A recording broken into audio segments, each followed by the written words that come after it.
All right. So we have another recording of... Yeah, welcome back. Yeah, welcome back. Jesus for Mormons. And I am Kai. I spent over 30 years in the Mormon church. And this podcast is what is my journey after and what that looked like for me. And I am joined by... I'm Di. I'm your privileged co-host. I am a pastor at Venture Church, and I am along for the ride to learn from you and hear your story. All right. So I wanted to talk, we're going to kind of go chronologically here, about right after I left the bishop's office. So that was from episode 1, and just kind of what happened after that.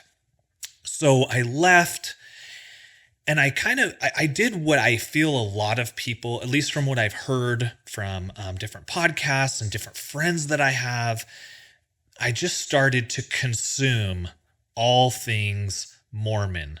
And for those of you who grew up in the church, maybe a lot of things that are anti-Mormon. And so that was a really like binge watch, like think Netflix all day, every day, just consumed as much as I possibly could. Of negative, I shouldn't say negative, I should say informative. Okay. But just informative content about church history, about the way the church is currently run, the church's finances, which is interesting. The Mormon church's finances are very interesting. About temples and how those had changed, about Joseph Smith and the history of that. And when you do it a lot, I think you can take that in small doses, but when you really overload on that, like I feel like I did, I think it can become pretty depressing, pretty nihilistic, to just constantly be consuming this content. For those of you who watch the Mormon Stories podcast, I'm sure that's a lot of people, ex-Mormon, or people who have left the church. I think that they try their best to shed light on church history and on, some of the way that the church is run. But I think at times it can become very nihilistic and very depressing. And so I think I found myself going that way. Feeling more depressed, I spent all this time, like I said in the intro, 30 years in this institution. And it's all coming down. And it's all coming down. And it was just such a waste, like for me, like I just felt like I couldn't take anything good from it. I think back on like going on a mission. Oh my gosh, 2 years of my life. And I put getting married to my wife, and I put our relationship on hold. That caused a lot of problems in our marriage, especially when I got back. So I just started to kind of think about all these things and have them kind of brew within me. And I was completely unable to separate the church, the Mormon church, from my belief in God. Like to me, those were so tied together. Yeah. So like in the church, you might say like the gospel of Jesus Christ and his church, right? They are so tied together. Sure. That separating them, it just didn't really work for me. And so I decided to say this God thing, believing in God, I thought there might be a God. But I feel that God is really a tool for people. Like, wow, it's like some people are great at business. Some people are incredibly attractive. I didn't fall into that group. There are people that have, these amazing, super intelligent, super smart. And I thought religion is just a tool for some people. And so I actually have this quote that I wrote in kind of this nihilistic state, in this kind of downtrodden and depressed state. And it's really this idea that, I came to the conclusion that religion is designed for man to manipulate the masses. that each of us has our own God, that's something bigger than ourselves, but it's personal enough so that we can feel whatever we want to feel within this God that's within us, right? So if we want to feel shame, if we want to feel approval, if we want to feel assurance, if we want to feel connection, relationship, all of that is internal. There's nothing external that that God is trying to put on us. It's all internal. It's all, how do I feel about this situation, about this thing that I did or am doing, positive or negative? And so I started to kind of have that internal, like, God, I've kind of tried that. That's not, like, that has hurt me like a ton. Yeah. And has led to me being sad and disappointed. I'm going to do it on my own. I'm going to do it my way. Do you feel like that space you found yourself in is common for people, particularly leaving the Mormon church? I think it's really common. Okay. And someone could say that's maybe anecdotal, but when I look in my small sphere of people that I'm friends with that have all kind of had that, I'll put it this way. Recently, I was working on a house of mine, and I called one of my friends. He's one of my first contacts in my phone. So he left the church. I talked about him 2 episodes ago. He left the church when we were in Elders Quorum presidency together, which is like the men's group. Men's group. Okay, so he left the church when we were there, and I called him, and it had been a year, maybe 2 years, and I talked to him. He said, "Man, what have you been up to?" And I said, "Dude, you're not going to believe this. Like, I'm going to a church. I got saved in a church." And he like starts laughing, and I'm like, "What are you talking? Like, why are you laughing?" And he's like, "Oh, dude, I thought you were kidding.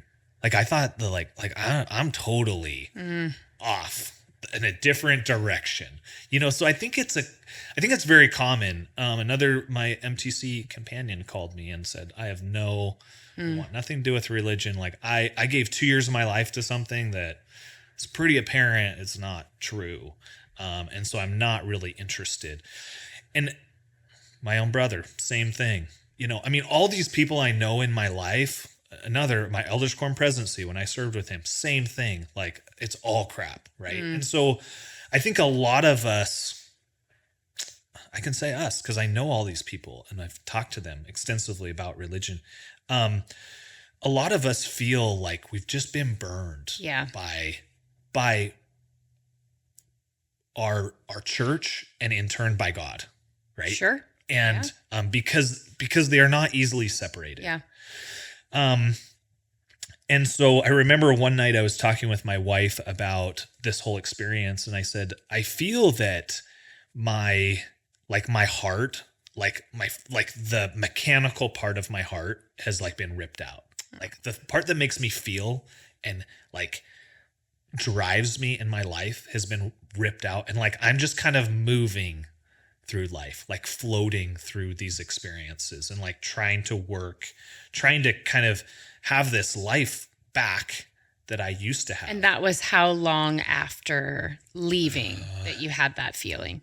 This was probably still early on in the process. Still pretty early on. I think I tried to say, I could still be like Christian. I don't know, whatever that means. And but it's you still have that lens of what you grew up with. I mean, we're talking 30 years. Yeah. And like me, like believing it, teaching it, being fully involved in it, studying it.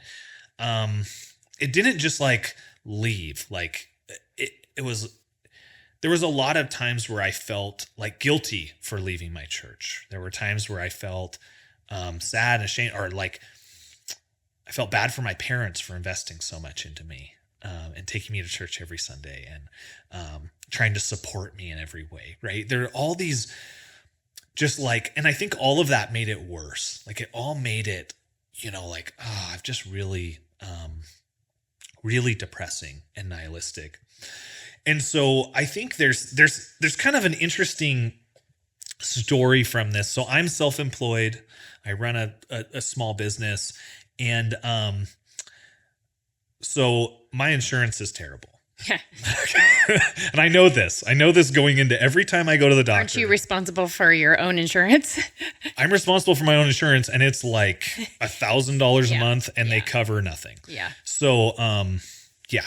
Takes a lot to force you into a doctor office. It takes a ton. And I remember in this time when I'm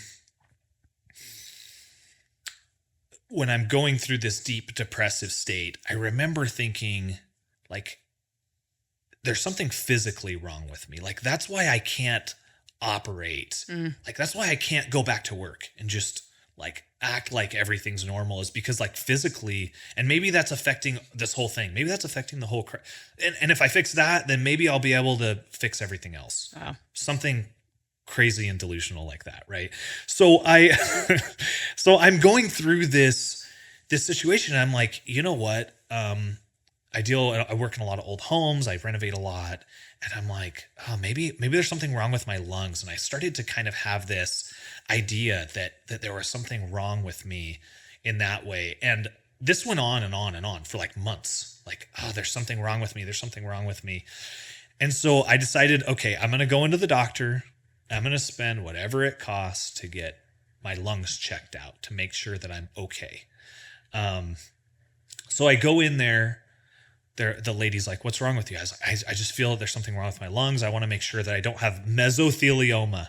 Wow. Very specific. Dr. Google was at work right there. No, you don't remember the commercials back in the day? Yes. So I thought you Googled the symptoms and you went, I have those symptoms. I could have those symptoms. I'm like very stressed out about this. Right? Every medical professional that's listening is rolling their eyes right now. They're like, there's nothing wrong with that guy. Wait, man, I ruined the story. So anyway, so I get in, I go to this doctor, right? And she's like, what do you want done with you? I was like, I just want like whatever screening you have to do for that.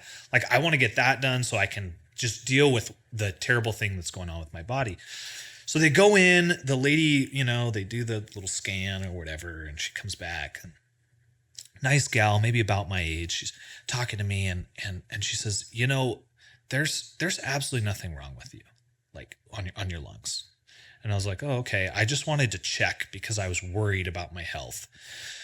And she's like, this is the weird part about the story. She turns to me and she says, is your life in crisis? Oh. And I'm like, that's a really loaded question. And I'm like, that's so sweet, actually. Yeah. I'm like, and she's like, I'll tell you, you don't have to get into it with me. But she's like, I left the faith I grew up in. Wow. And started a new relationship with Jesus. Like, okay, that's weird. This is in the doctor's office? This is the doctor telling me this. Wow. And she's like, and my family's just rejected me. Like, I did this whole weird thing. And I'm just like, okay, well, thank you, for meeting with me today. And I just left. And I was just like, okay, that was a really weird experience that I had with this doctor. And so I went out of that meeting just like, okay, there's not something physically wrong with me there, but there is something like wrong. And hold on, question. At this time, are you still doing the every other week? You're at the Mormon church? Yeah. So we're doing the every other week, and No, I'd left the church. Okay. I'd left the church completely. Okay. Yeah. So that was done. This is after the faith crisis. This is after I left my bishop. Okay. Yeah. Okay. So this is. And so Allison and the kids are wanting to be here, and you're coming along because you're a good husband and dad. I wouldn't say good, but I'm a human that's walking through the doors, and yeah. So you're in the great void in between. Yeah, and I'm here. Listen, I think that if one spouse goes to church, I think a family should go to church together. Like just from a social construct perspective, not from a religious, like people have to believe the same things. But I do think that a family, like if you have kids, I think you should go with them out of a obligation. So, but yeah, I thought that experience was just super weird and super random that it would. Like she just called me out, like, just out of nowhere. And so then I want to talk about this idea though of like, I still have like very negative thoughts from that time period of being very nihilistic and depressed. I mean, it just doesn't go away from you like easily. It just doesn't like, oh, I'm in this new environment, and like I've really had to work to try to get out of that. Yeah. It it even came up like this week with me and my wife. I had this reoccurring theme that I'm not going to make it to 40 to 40, and that happened during this time period. That even now I feel that way. That if I make 40, that would be great. Wow. But I don't see my life past that.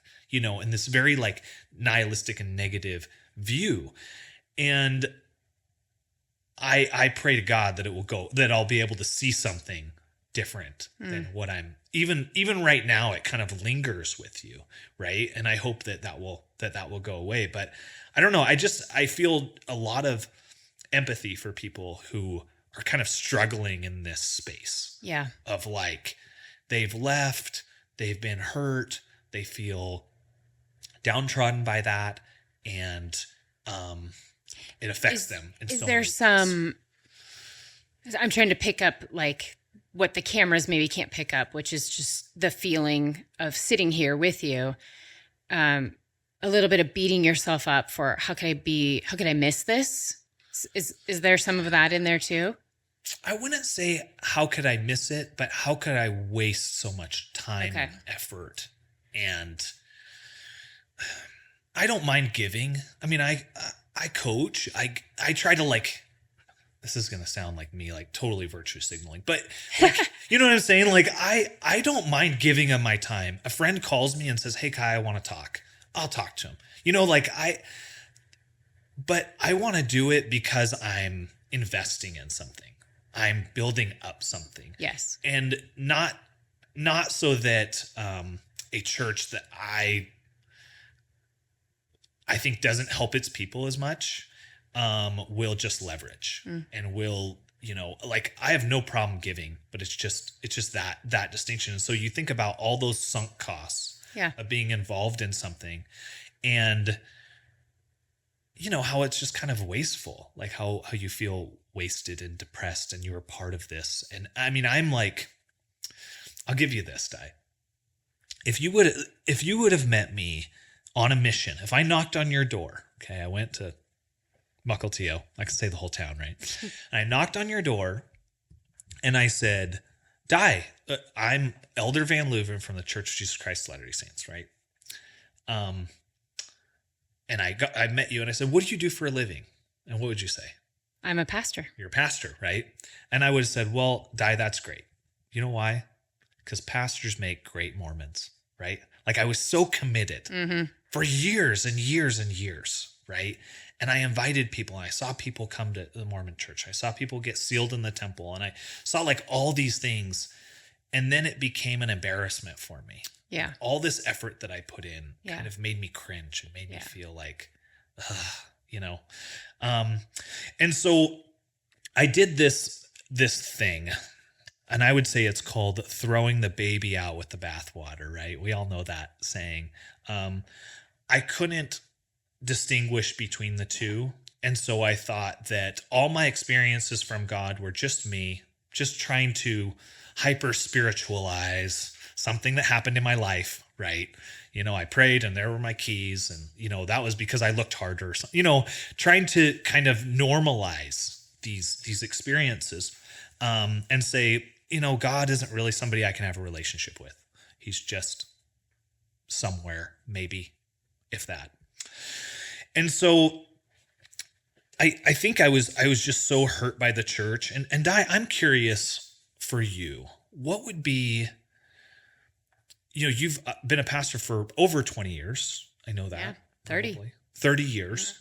What is it that you would say to somebody who's experienced like hurt within a church, and that is also tying that hurt to their relationship with God? Like, what would you say to those people?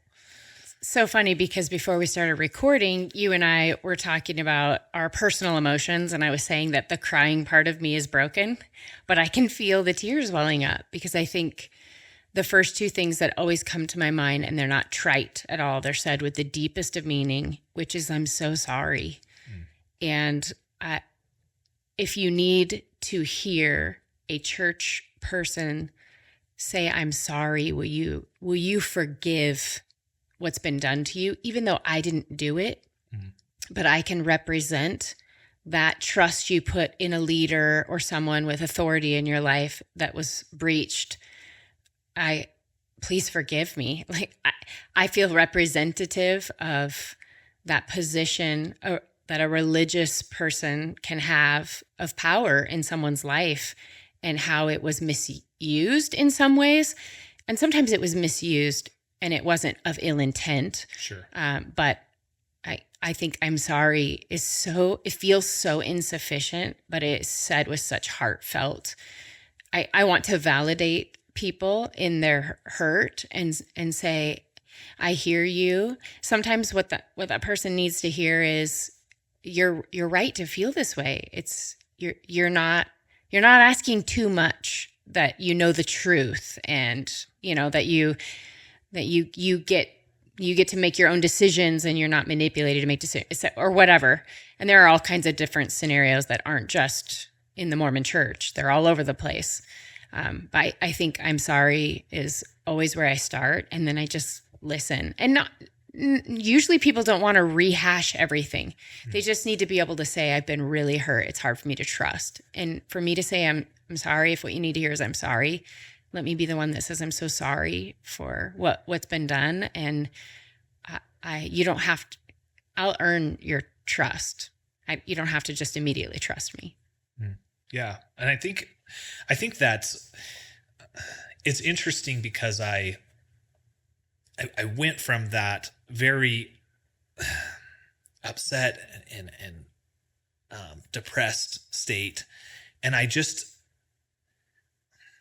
don't know if I didn't want to heal. Do you know what I mean? I didn't want to heal fast enough, I feel like. And I think that a lot of people are there. I think that they've been hurt. And do you feel like grief is the appropriate term here? That you were you were grieving. Grief is not death, it's loss. So grief is the emotion that comes when we've lost, when we've experienced a big loss. And big is not even the right word. I mean, monumental, excruciating loss. The loss of things, time you'd invested, finances you'd invested, relationships, but also all the things you thought were coming in the future for you and your family, your children. There's a lot of loss associated there. So grief, anyone who's listening that's experienced any kind of grief, but particularly this kind of grief, knows that's not a rushable. You can't rush through that kind of grief. There's no prescription for how long that takes you. Some people get stuck there for years. Some people get stuck there for a lifetime. And so you having to make your way through that part of your life it was significant. Yeah, I guess so. I just wish I wish I never had that level of nihilism and depression. Yeah. Like I wish that was just something I could have hit fast forward on. In the, in the story of your life. You just hope sometimes you could just hit fast forward and just say, gosh, I want to be in a better place. Okay, let me reframe this, because there are people listening, I truly believe, that are right there. And if you or I lost one of our children and we wanted to lay down on their grave and not go on living because the loss was so unbearable, I don't think we would look back on that in years to come and say, man, I wish I could have just sucked it up and moved on faster. Okay, well. So maybe it's unfair to compare your religious construct that you've spent your life on to the loss of a child, but it's still loss. So Sure. I guess maybe I'm just saying, don't be so hard on yourself. So hard on yourself. Yeah. I don't know. Yeah. I think that, I don't know. It just was so hard. It's not prescriptive. So people don't have to go through this. They don't have to go through the nihilism. I pray to God. I mean, I honestly do. Like there are some who are there right now. There are some who are there, and I would just, my personal, you said it's not prescriptive, but what I would recommend to people is to just have hope, like just to find things to be hopeful for. I didn't feel hopeful at that time, and to find things to be positive about. And I honestly wish that I would have turned off the negative. I wish that there was a point where I said, Kai, you've moved on from the church. You need to stop like continually listening to things that are negative. You know, and I like the Mormon Stories podcast. I listen to it. I think they have some really great content, but there should have come a point where I said, Kai, you need to take a break. Like it's too negative for you at this point in your life. And you need to pick it up at another point when it's more healthy and you have the capacity to do. That's good advice. Yeah. So anyways, well, I really appreciate you helping me go through this story. It's so fun for me. Not necessarily this part of the story, but I do find it so necessary because I know so many people who have either been in this situation or have been stuck in this situation for years or months or even days. Yeah. You know, it's very challenging and it's very hard. Well, your voice is a voice of hope to those people. Yeah, I would like to think so. I would love to think that's why we're here. That's why we're here is because all of those feelings, it almost feels like I'm looking back and I'm telling someone else's story. I really feel that way. Years later, I feel like I'm telling a story about someone else and not myself because I just don't feel that way anymore. Yeah. I feel like so full of hope and so full of like, life is great and I'm experiencing these things in like a super positive way. And I don't know, that thought came to me this morning. It's like, man, that's so far removed from where you are. Yeah. Where you are now. So good. That's my maybe message of hope for people who are listening to this is that hopefully their story will continue to change and be more hopeful. Everyone who's been in the church and out of the church for a while, that they would have hope in their life. Yeah. They would be joyful about the future. Yeah. About what that is.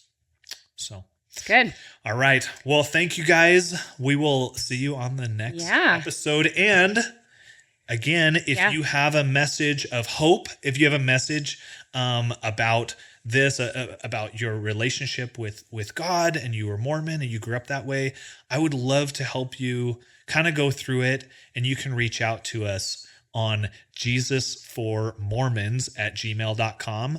You can send us an email and we would love to talk with you about that. Absolutely. So, all right. Until next time. All right. Till next time.